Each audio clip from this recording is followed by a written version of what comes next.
그래서 금연을 원하신다면 지금 바로 가까운 개인의원, 가정의학과나 내과를 방문하셔서 금연 클리닉 등록을 하시면 됩니다. 2015년 1월부터 담배 가격을 인상한 이후에 거기에서 추가적으로 걷어들인 세금을 이용해서 국가에서는 금연을 위해서 약물 치료나 그다음에 진료에 대해서 국가에서 보조를 해주고 있습니다. 초반에 이제 본인 부담금 몇천 원 한 두 번 정도 내는데요. 3개월에 걸쳐서 전체 그 진료를 완료를 하게 되면 나중에 그 진료비나 약값까지 전부 다 국가에서 다시 보장을 해줍니다.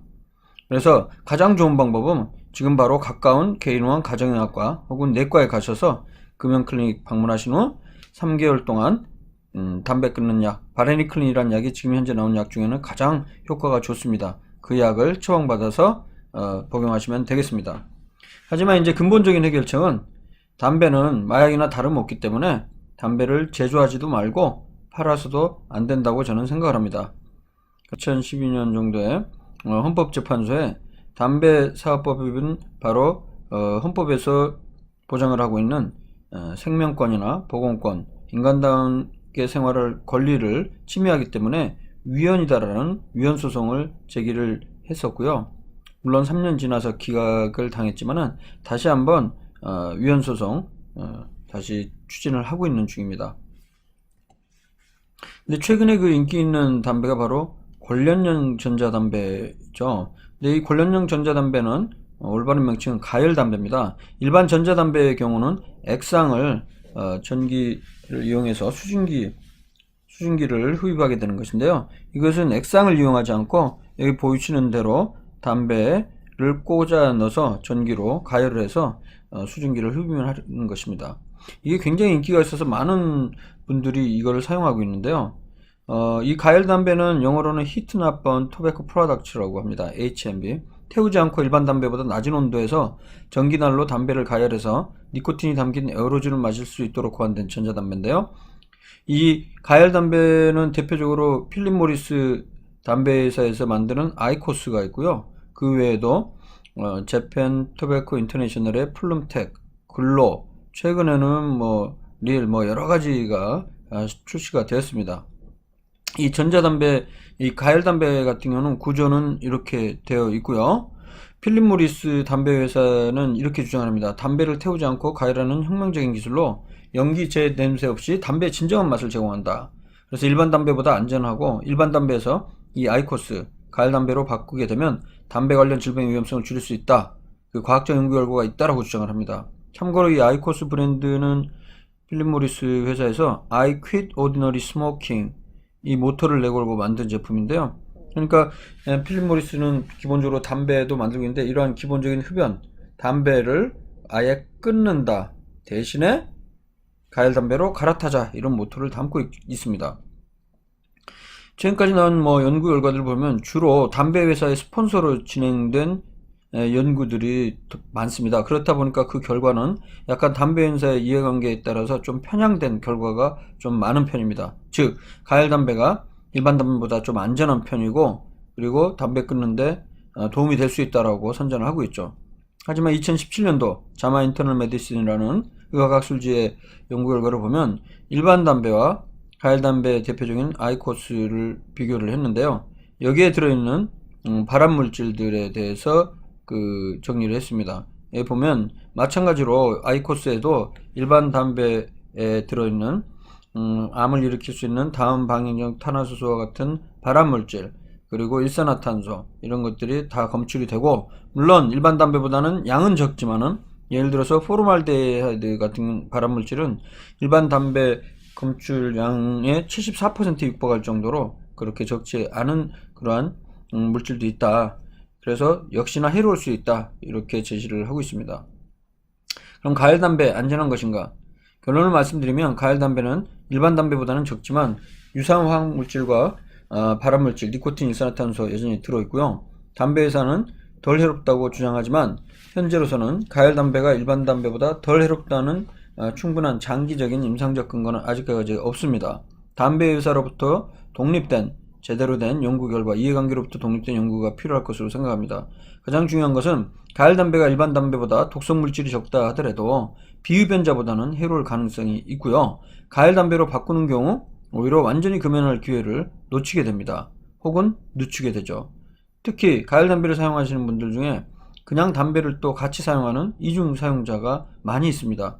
결국에 가열 담배로 갈아타기보다는 가열 담배뿐만 아니라 어떤 덜 해로운 담배라는 개념도 사실 오히려 금연을 늦추는 상황이 될 수 있기 때문에 완전히 금연할 수 있도록 병원에 방문해서 담배 끊는 약을 처방받고 약을 도움을 받고 끊었으면 좋겠습니다. 그래서 가열 담배 같은 경우는 이제 아직까지 본격적으로 대중들이 사용한 지가 5년이 안 됐기 때문에 안전성이나 금연 효과는 향후 사람을 대상으로 한 관찰 연구를 통해 확인이 되어야 하고요. 안전하다고 입증되기 전까지는 사용을 권장할 수 없습니다. 이 입장은 세계보건기의 입장이기도 합니다. 술에 대해서 이야기하겠습니다. 잘 아시는 대로 과도한 음주는 각종 생활습관병, 즉 고혈압, 당뇨, 이상질혈증, 암까지 위험성을 높일 수 있고, 알코올 그 자체로 알코올에 의한 중독, 즉 남용 및 의존이 발생할 수가 있죠. 그래서 술을 마시지 않는 것이 좋지만은 술을 꼭 마셔야 한다면 적정 음주라는 개념이 의학적으로는 있습니다. 흡연과 관련해서 적정 흡연이라는 건 없지만 음주는 적정 음주가 있다는 것이죠. 그 이유는 적정 음주를 하는 경우에는 술을 전혀 안 마시는 사람보다 심혈관 질환이 적고 그래서 사망률이 오히려 더 낮다는 연구 결과들이 일관되게 나오기 있기 때문이죠. 여기서 적정 음주라는 것은 남성의 경우는 2표준잔, 여성은 1표준잔. 여기서 표준잔이라는 것은 바로 알코올이 12에서 14g 정도 사이 들어있는 것을 이야기하는데요. 캔맥주 355cc 작은 캔 같은 경우에는 알코올 농도가 4.5% 내외 되니까 알코올이 대략 12g 내외 정도가 들어가 있습니다. 그래서 캔맥주로 따지면 2캔 정도 마시게 되면 남성의 경우는 적정 음주가 되고요. 여성의 경우는 한 캔을 마시는 게 적정 음주가 되겠습니다. 이렇게 남녀의 차이가 있는 이유는 기본적으로 이 질병의 발생 확률이 이만큼 차이가 있기 때문입니다. 실제 2000년에 발표된 논문 결과를 한번 보겠습니다. 기존에 나왔던 28편의 관찰 연구를 종합한 메타 분석을 보면요. 술을 하루에 한 약 2표준잔에 해당하는 알코올 농도 20g 정도를 섭취를 하게 되면 술을 안 마신 사람에 비해서 오히려 관상동맥 질환이 20% 낮았다는 것이죠. 이 그래프에서 보면 바로 가로축은 알코올의 섭취량이고 세로축의 경우는 관상동맥 질환, 즉 협심증, 심근경색 등의 심장 혈관 질환의 위험성인데요. 술을 전혀 안 마시는 사람의 일만큼 발생한다고 했을 때 술을 조금씩 마시면서 20g, 하루에 20g이면 약 2표준잔을 먹는 사람은 0.8배의 발생 위험이 생긴다. 0.8배 생긴다는 얘기는 20%가 줄어들었다는 얘기죠. 하지만 점점 알코올량이 늘어나서 한 5잔 이상, 4-5잔 이상이 되게 되면 오히려 관상동맥 질환 위험성이 급격히 증가하게 됩니다. 그래서 적정 음주가 필요하겠죠. 그 뒤로도 가장 최근 연구 결과도 있습니다. 2017년에 음주와 관상동맥 질환 관련 사망률 메타 분석이 나왔는데요. 기존의 45편의 연구를 종합해 보니까 역시 가벼운 음주자는 비음주자보다 관상동맥 질환이 20% 정도 낮았습니다.